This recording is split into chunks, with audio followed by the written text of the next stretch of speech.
ఈ స్కూళ్ళను ఇంకా బాగా మెరుగు చేయడానికి కొన్ని మోడల్స్గా మనము తెలంగాణ పబ్లిక్ స్కూల్స్ అని ఓకే. రికమెండ్ చేసినాం. అది ఓకే. చాలా ముఖ్యమైన రికమెండేషన్ చేయడానికి ముందు కమిషన్ ఒక స్కూల్ను అటువంటి మోడల్ స్కూల్ను తయారు చేసి చూపించినాం. ఓకే. ఇది ఆరుట్ల స్కూల్ అని ఇప్పుడు ఫేమస్. ఆరుట్లలో 5 ఎకరాల భూమి ఉంది, 2-3 స్కూళ్ళు ఉన్నాయి, అక్కడ హై స్కూల్ ఉంది, ఒకటే ప్రిమిసెస్లో ఉన్నది. అన్నిటిని కలిపి అక్కడ ఇన్ఫ్రాస్ట్రక్చర్ టోటల్గా తల్లిదండ్రుల ద్వారానే అభివృద్ధి చేస్తే 700 మంది ఉన్న పిల్లలు 1500 మంది పిల్లలు అయ్యారు ఒకటే విద్యా సంవత్సరం. ఓకే. ఇంకా ఆశ్చర్యం ఏంటంటే 750 మంది కూడా ప్రైవేట్ స్కూళ్ళ నుంచి వచ్చిండ్రు. ఓకే. వెనక్కి వచ్చారు. ఓకే. 700 ఇంటూ 50,000 తగ్గినాయి. అవును. వాళ్ళ పాలు తాగుతుండవచ్చు, కూరగాయలు తింటుండవచ్చు, ఆ కుటుంబం న్యూట్రిషన్ ఫుడ్ తింటుండవచ్చు మిగిలిన డబ్బుతోని. ఎన్నో రకాలైన వెసులుబాటు, ఆర్థిక వెసులుబాటు అనేది మేము గమనించినాం. సో ఇది కొత్త స్కూల్స్ కాదు ఇవి. చాలామంది అనుకుంటున్నారు మళ్ళీ కొత్తవి పెట్టి పాత ఏం చేస్తారు, కాదు. ఇవన్నీ కూడా మండలాల్లో ఉన్న 5 ఎకరాలు. లక్కీలీ ఏంటంటే ఇంతకుముందు ఆ నామ్ ఉండే 5 ఎకరాలు ఉండాలి హై స్కూల్ ఉండాలంటే. ఓకే. ఆ నామ్ ప్రకారంగానే 5 ఎకరాలు ఉన్న స్కూలు మంచి ఏరియా, ఆ క్లస్టర్ ఏరియాలో ఉంటే ఆ స్కూల్ను కేజీ నుంచి 12th వరకు మేము ప్రపోజ్ చేసినాం. ఓకే. ఒక మండలంలో ఈ ఉన్న స్కూళ్ళన్నీ ఉంటాయి. ఓకే. కానీ ఈ స్కూలు ఒకటి ప్రీ స్కూల్ నుంచి 12th వరకు పిల్లలు ఎక్కడెక్కడికో పోయే బదులు మండల్ హెడ్ క్వార్టర్స్కు ఆ 5-6 గ్రామాల పిల్లలు ఒకే చోట ఇక్కడికి రావడానికి ఎట్లాగో బయటికి పోతున్నారు. యాక్చువల్లీ ఆ పిల్లలందరూ బయటికి పోతున్నారు, ప్రైవేట్కి పోతున్నారు. అక్కడ మంచి స్కూల్ ఉంటే ఇప్పుడు ఆరుట్లకు వస్తున్నారు. ప్రైవేట్ స్కూళ్ళ నుంచి వచ్చిండ్రు అంటే అదే కారణం.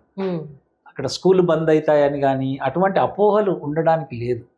ఒకవేళ బంద్ అయినా కానీ ఆ ఊర్లో ప్రీ స్కూల్ ఉంటుంది లేదా ఫౌండేషన్ స్కూల్ ఉంటుంది. అది కూడా ఒక ప్రపోజ్ చేశాం మనం. స్కూల్ బంద్ చేసి ఆ పిల్లలకి ఇన్యాక్సెస్ చేయడం అనేది కమిషన్ మళ్ళీ పిల్లల కేంద్రం కాబట్టి ఆ ఊర్లో పిల్లలు రాలేదనుకోండి, ఆ ఊర్లో స్కూల్ నడపాల్సింది. ప్రీ స్కూల్ ఉండాలి, స్కూల్ ఉండాలి. సో ఈ తెలంగాణ పబ్లిక్ స్కూల్ అనేది మండలానికి ఒక 200 చొప్పున 2000 స్కూల్స్ను ప్రపోజ్ చేసి 2000 స్కూల్స్ పర్ మండల్ మొత్తం స్టేట్ వైడ్ 2000 స్కూల్స్ ఇంటూ ఒక 1500 చిల్డ్రన్ రావాలనుకుంటున్నాం. ఓకే. Each school. ఎందుకంటే అందరూ ఆ మండలంలో బయటికి పోతున్నారు. 4000-5000 మంది పిల్లలు ప్రైవేట్కి పోతున్నారు. అక్కడ నీకు ప్రైవేట్ కన్నా ధీటుగా అక్కడ స్కూల్ ప్రైవేట్ స్కూల్ మనం అందరం చూస్తున్నాం ఎటువంటి పరిస్థితులు ఉన్నాయి. అవన్నీ కూడా పెద్దగా స్కూల్ అనే వాతావరణంలో లేవు. సో ఇటువంటి వాతావరణం కలిగిస్తే కనుక ఒక 30 లక్షల మంది పిల్లలు ఈ మోడల్ స్కూల్స్కి వస్తారు. ఓకే. దట్ ఈస్ ఆ 30లో ఒక 15 లక్షల మంది ప్రైవేట్ నుంచి వచ్చినా వాళ్ళ ఆర్థికంగా తగ్గించినట్టు అవుతుంది, క్వాలిటీ పెరిగినట్టు అవుతుంది. అండ్ ఒక 15-20 మంది టీచర్స్ ఉంటారు అక్కడ. ఈ టీచర్స్ కూడా కొత్త రిక్రూట్మెంట్ ఉన్న టీచర్స్నే అరేంజ్ చేయొచ్చు. మనం చాలా టీచర్స్ ఉన్నారు మన దగ్గర. అవన్నీ అరేంజ్మెంట్ చేయడము. ఒకటి అడిగాము, మీకు ఊర్లో బడి కావాలన్నా విద్య కావాలన్నా? విద్య కావాలి, అందుకనే మేము ప్రైవేట్కి పోతున్నాం. దగ్గరలో విద్య ఉంటే మేము వస్తాం. ఓకే. సో మంచి విద్య ఇస్తామనే గ్యారంటీ ఇచ్చే ప్రోగ్రామ్ ఇది.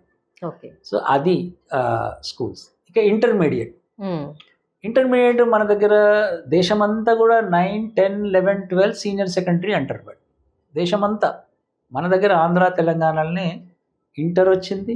ఇంటర్ వచ్చినాక ఎంట్రన్స్లు వచ్చినాయి. ఎంట్రన్స్ వచ్చినాక చైతన్య నారాయణలు వచ్చినాయి. 70% ఇంటర్ స్టూడెంట్స్ ప్రైవేట్లో చదువుతున్నారు. మనం ఎక్స్పాన్షన్ చేయలేదు. ఇంత డిమాండ్ వస్తుంది. ప్రైవేట్లో 430 కళాశాలలే ఉన్నాయి, జూనియర్ కాలేజీలు. సో ఒక 1500-1800 ప్రైవేట్ జూనియర్ కాలేజీలు ఉన్నాయి. వాళ్ళు తేరుకున్నారు. మండలాలలో విద్య లేదు. అండ్ డబ్బు కట్టాలంటే మగ పిల్లల్ని ప్రైవేట్కి పంపుతారు, ఆడపిల్లల్ని పెళ్లి. ఇది మనం ఎన్నో రకాల స్టాటిస్టిక్స్ ఉన్నాయి. మనం చెప్తున్నాం, మేము తీసినాం కూడా స్టాటిస్టిక్స్. యాక్చువల్లీ అందులో రాశాం కూడా, బాల్య వివాహాలు దూరం చేయాలంటే 12వ తరగతి దగ్గర ఉండాలి. The children point of view అనేది పదే వస్తుంది మనకు. ఏ స్కూల్ ఏ విధానం కూడా బాల్య వివాహాలకు స్కూల్కి లింక్ చేయలేదు. మనము ఈ కమిషన్లో చేసాం. ఓకే. సో చాలా చోట్ల పిల్లలు ఇప్పుడు గద్వాలు పోతే అసలు 5 కిలోమీటర్ 6 కిలోమీటర్ నడిచిపోయి మళ్ళీ బస్సు ఎక్కాలి ఓకే 12వ తరగతికి. ఎందుకు పోవాలి, అక్కడ హై స్కూల్ ఉంటుంది. మళ్ళీ హై స్కూల్కు లింక్ చేయాలనేది ఇంటర్మీడియట్ బోర్డు కాకుండా 9, 10, 11, 12 అనేది ఒకటే దగ్గర పాఠాలు చెప్పాలి. అన్ని హై స్కూల్స్ను అనుసంధానం చేయాలనేది ఇంకొక పాయింట్గా మేము ఇంటర్మీడియట్